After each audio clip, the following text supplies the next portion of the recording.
Hello ఫ్రెండులు. ఎండాకాలం వచ్చిందంటే మన ఆడలకు 2 చేతులు గావు, 10 చేతులుంటే బాగుండన్నట్టు అనిపిస్తది. ఎందుకంటే గట్లుంటాయి అన్నట్టు పనులు. ఎండాకాలంలో అయితే పిల్లలందరూ ఇంట్లో ఉంటారు. ఇగ 2 చేతులు ఎట్లా సరిపోతాయి, 10 చేతులైతే కావాలనిపిస్తది. పాము జావాలి గాని కట్టి ఇరగొద్దన్నట్టు అల్కగా పనులు గూడా కావాలనిపిస్తుంటది అప్పుడప్పుడు.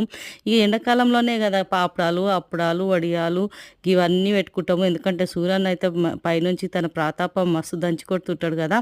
ఇగ గట్లా ఏడాదికి అన్నీ సరిపడా అన్ని డబ్బాలో నింపి పెట్టుకుంటాం. పిల్లలకు కావాల్సినయి అన్నీ ఇగ అవో ఇవో చేసి పెట్టుకోవాలి కదా మళ్ళా. గట్లా అని చెప్పేసి ఇగ పిండి పట్టించుడు, పిండి ఉడకబెట్టుడు గివన్నీ కష్టమైన పనులు కాకుండా గిట్లా రవ్వ పాపడాలు కూడా చేసి పెట్టుకుంటే మస్తుంటదన్నట్టు. ఇగ అర్ధగంటలో అయిపోతాయి గివి.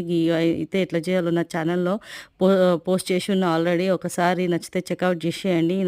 డిస్క్రిప్షన్ బాక్స్‌లో లింక్ ఇస్తాను. ఒక్కసారి నచ్చితే చూసేయండి. లైక్ చేయండి, షేర్ చేయండి, కామెంట్ చేయండి. గట్లనే మన ఛానల్ వచ్చి